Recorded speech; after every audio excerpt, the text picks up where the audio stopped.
On Larry King Now, Rob Delaney, the king of Twitter, on his rise to fame. For me, I mean, it was a mental adjustment. It was really achieving peace with the fact that I was a deadly menace to the world, and why don't I get to the root of what made me totally okay with killing myself? Hurdles are good. Things that, like, it's good that it's hard to get, you know, in front of a camera. It's good that it's hard to have success in, like, the entertainment or the journalistic world. It should be, I think. Plus, fun to think that behind every pretty face is a skull that will shriek in a box for millennia. It's like the opposite of a poem. It makes me not want to go home. All next on Larry King Now.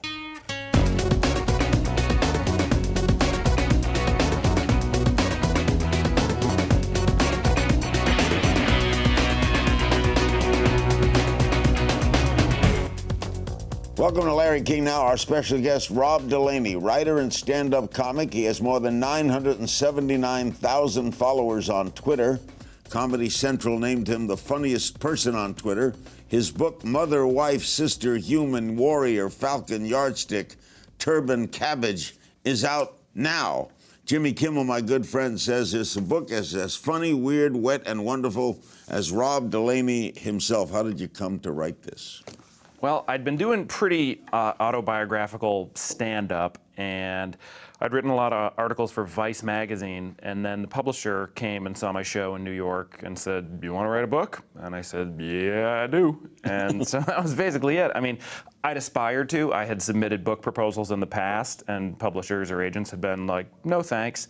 But then I guess once you get a little heat or whatever, then people start to pay attention. I'll be flying later today. I will read this book on the plane. We'll get into more later, but what can I generally expect, Rob? Well, it's a humorous memoir, you know. It's essays about my life, and I'm youngish, you know. I'm 36, so it could be argued I had no business writing a memoir yet. But I just have been doing stand-up for long enough that I try to refract my, you know, world experiences through my addled mind and put them together in a funny manner. So that's what I tried to do. You were voted the funniest person on Twitter. Who voted? You know, I guess Comedy Central viewers, I think. They had the awards one year, and then I guess people were upset that I won, so they haven't had the awards again. They did not have them the following year. So I think that might mean I'm the funniest on Twitter in perpetuity. You beat out Steve Martin, Stephen Colbert. Yeah, which makes it seem like it must not be a real award if I won.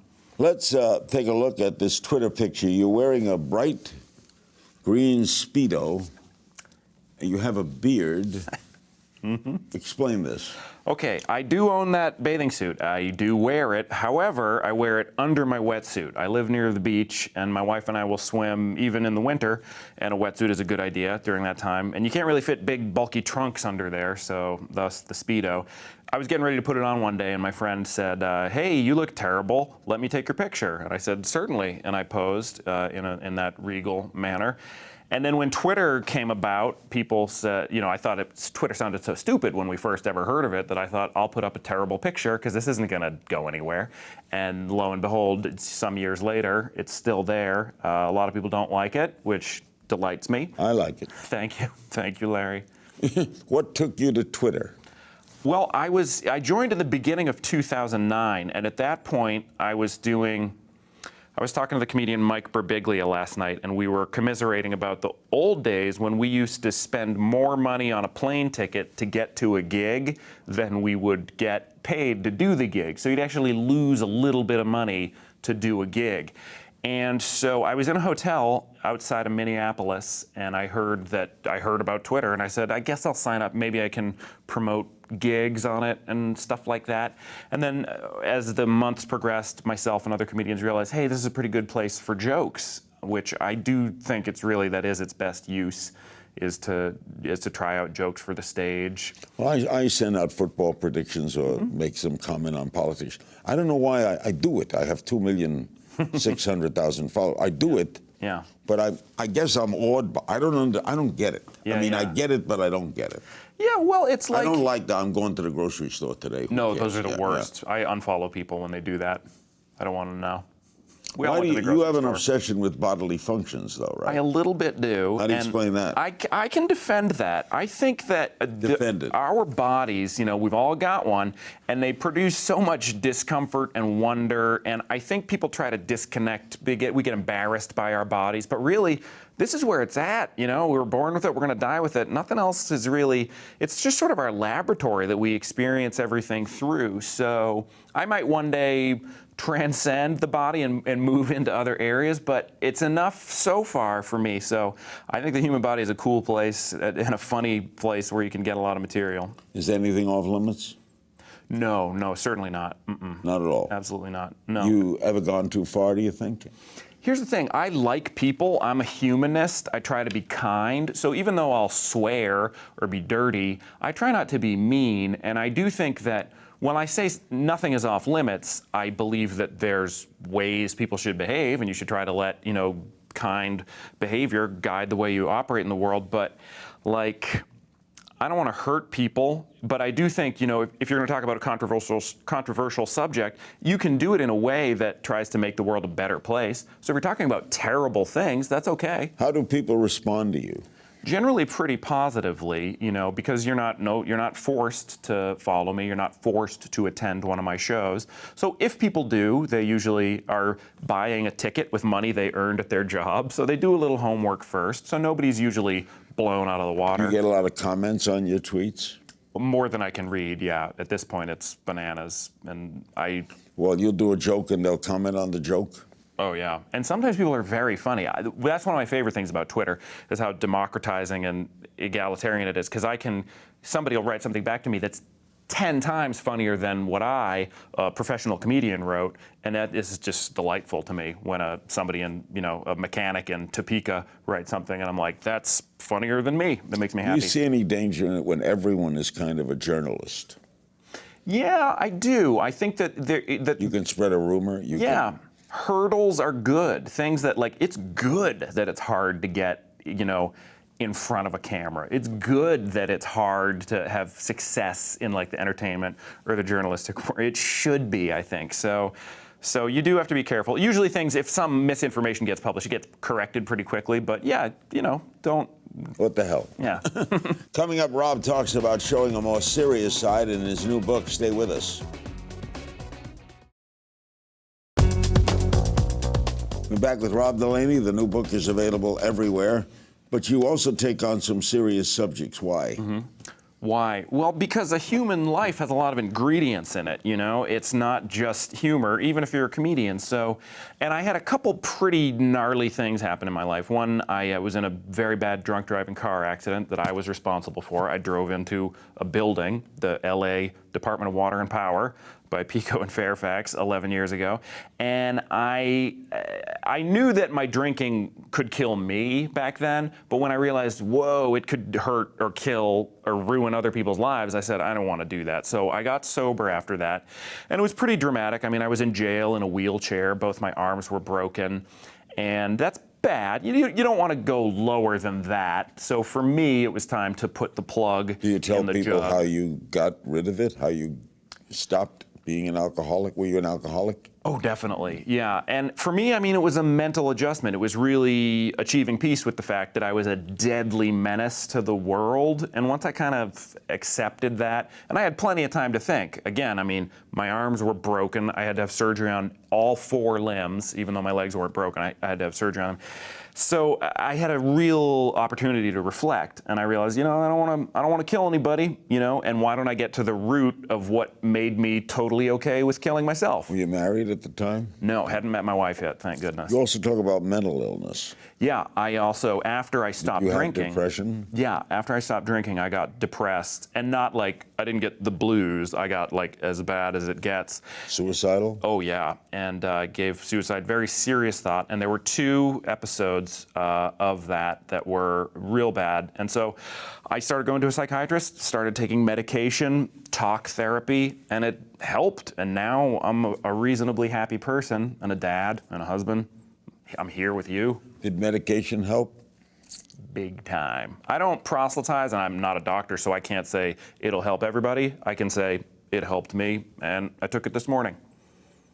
Before we get funny here, we'll get less. One other thing. When you were contemplating suicide, Yeah. what was going through your mind? Because it's impossible for me to. I've interviewed many people, Sure. discussed the subject over 50 years of Sure. interviewing. That leap, Yeah. is suicide gutty or chicken? I almost would try to like remove it from that process because, and when I talk about depression in the book, I talk almost exclusively about the physical symptoms because people think like it's sad. The physical symptoms that accompany it, like the first thing I would do when I would wake up would be throw up. You know, my body like hummed with pain. It was really crazy. So what I tried to do is I tried to think like, well, I definitely want to kill myself, and I would think I probably should. But then I realized, you know what? I tried to step out of myself, and I was like, what if a friend was saying these things? Would I tell him you should kill yourself? And I thought, no, I wouldn't. I would help him. And so I tried to pretend I was somebody else. I was like, just try to step outside and observe yourself, and you know, you're not so bad that you don't deserve help. So I went to the doctor, and it worked out gradually over time. All right, let's go to other areas. I salute you on your. Thank you. Why are your chapter titles in French? I lived in France for a year, and so I do speak French, and I just thought it would be really pretentious for an American comedian scumbag to title his chapters in French. But I wouldn't know what it means. I know, and I love that. I love that if somebody wants to know, they got to do something people don't do a lot these days, which is pick up a dictionary or, you know, a translation thing. You don't talk much about your wife in the book, correct? That is true. Why I do not? because she is a civilian and I love her very much, and I'm the clown. So if I want to trot out all my insanity, I will, and I do. But for other people, privacy has value, and so if she wants to do something in public, be my guest. What does she think of your insanity? I think that she generally finds it endearing for the most part. She's very funny. She's one of the funniest people I've ever met. She's brilliant. So she makes me laugh every single day. And yeah, she's awesome. You ever quote her on Twitter? Yeah, I have. Not too long ago, she looked at the way that I was dressed. And she was like, you know, sometimes you dress like a little boy, she said, because I do. And she goes, and sometimes you dress like a dad. I have two kids. And she goes, but you never dress like a man. And that made me laugh. It was just such a wonderful insult. And so, Speaking of thank dad, you, sweetheart. what kind of children do you have? I have two male children. One is approaching a year, and one is 2.5. So I have two boys under 3 in my house. So it is a zoo. I have 14 months apart, two boys. Amazing. They're 14 and 13 now. Yeah. What's it like for you? It's the greatest thing that's ever happened. I would do it again in a second, even though last night they, you know, both woke up in the middle of the night and were nightmare people. But Are you a good dad? I think so, because if you're not a good dad when they're this young, they'll die. So once we get older, we'll find out, like, can I have a conversation with them? Can I teach them about consequences and things like that? Jury's out. Am I a good dad of young children? Yes. Would you be happy to have your kids, as they grow up, read all your tweets? It would be okay with me, because I think that they'll only see those things years after they've gotten to know me as a stodgy, boring, sedentary sort of guy in the corner. So hopefully they'll think that first, and then they'll be like, oh, and he wrote some stupid jokes. You can't make money tweeting, can you? Nope. Mm-mm. You can make money by tweeting a link to that book, or, you know, come see me in St. Louis. Yeah. Next, Rob will sound off on some other headliners. Don't go away.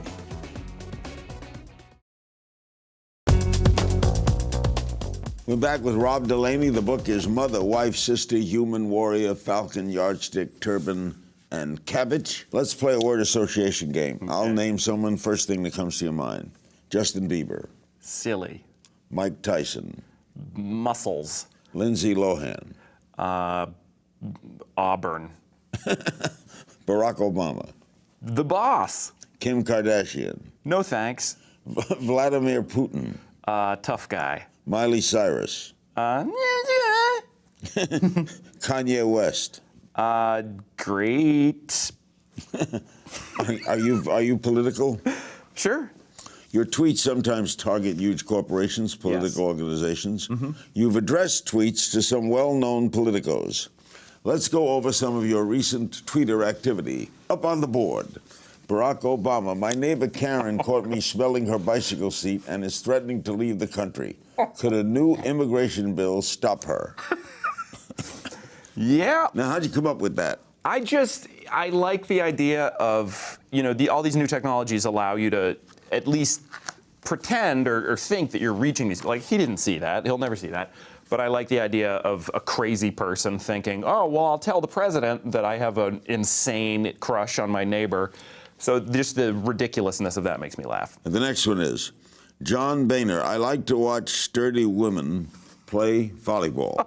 What the hell does that mean? I don't know. You know what? I was jogging with my kids, and I have them in the stroller, and I was running on the beach, and I saw some sturdy women playing volleyball. It made me very happy, and I thought, nobody will care, but if I tell John Boehner that in public, the Speaker of the House, then that'll at least make people uncomfortable, and that's good enough for me. Have you ever heard from him? He has not written me back on that, so John, or Mr. Speaker, if you're watching, I'd like to know what you think about that. All right, here are some other tweets from the mind of Rob Delaney. Parents who bring toys to the playgrounds for their kids f it up for everyone else and should have their kids taken away and sold. That's not even a joke. I really mean that. Why isn't the sand and the playground equipment enough? Isn't the sun? I mean that so fervently. All right. Prior to eating on Thanksgiving, you tweeted, flushing buckets of protein powder and gristle grain down my toilet to get it warmed up for the main event. I think that one speaks for itself. Yeah, it does in a way. Next, fun to think that behind every pretty face is a skull that will shriek in a box for millennia. This is so wonderful. That's painful. It is, yeah. Hearing you read these is really the greatest thing. thing. Well, in other words, let's take a really beautiful woman and know that pretty face will be a skull that will shriek in a box. It's like the opposite of a poem. It makes me not want to go home. JetBlue, guy in a seat 4A on this flight to Austin is snoring, and it sounds like a donkey farting into a bowl of mayonnaise. Shame on you. That happened to you, I would imagine. There was a man snoring, yeah, and he was in 4A. I thought when I sent that, I was like, should I make up a fake seat? But now people know. Do you have critics on Twitter? Oh, yeah, there are people who hate me. Have you had a Twitter feud with anyone? Not really, because I was lucky enough to sort of, any notoriety that I had came after the internet was already here. So I had seen people and observed them getting into fights with people, and it's almost like walking by dog poop on the street and saying oh, I hate dog poop, but then to get in a fight with somebody is to step in it and carry it around with you. I don't want to do that. You're well known now. Do you like fame? Fame, period, no.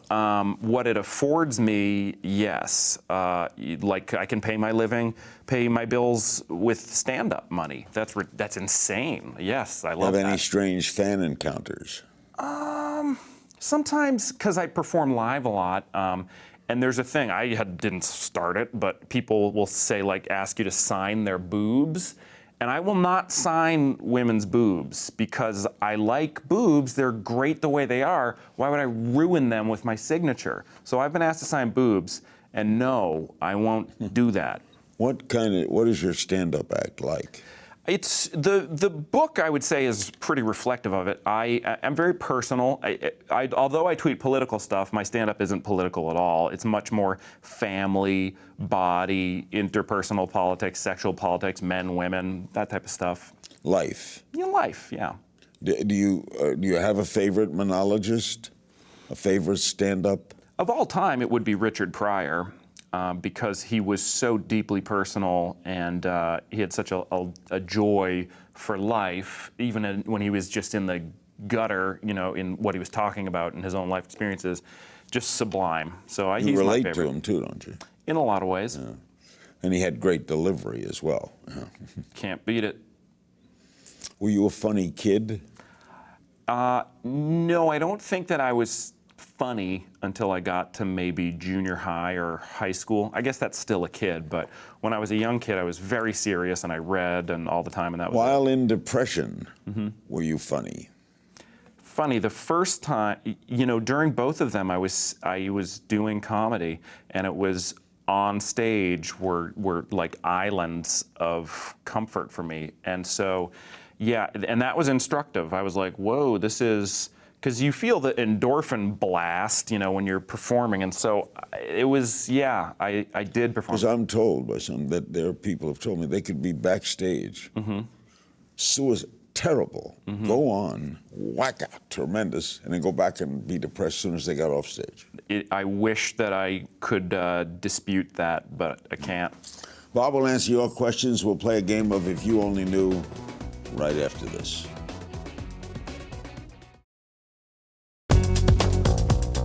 We're back with Rob Delaney. His new book is out. I called him Bob there, but you said a lot of people call you Bob, that right? That is true. It's easy to call Rob Bob because with me. Bob is more common. I think it is. Your father's name is Bob, right? That is a He fact. doesn't call. Does he call you Bob sometimes? He usually calls me, since he's Bob, I'm Rob to him. We have some social media questions for you, something you could be familiar with. Michael Crabcake tweets, was there a single tweet that really got the ball rolling for you? If so, what was it? You know, I think the biggest one, and you said some swears, so I can do that, right? Swear. I said, I think the first one that really kind of took off, I said, I love the taste of pussy, period. But it has to be, that was a terrible way to say, why did I say period? Let me start again. When I said, I love the taste of pussy, but it has to be on a pussy. It can't be like on pizza or in yogurt. That could have made you, yes. Yep. Buffswago says, you tweet a lot of random crude things at celebrities. Ever received any backlash?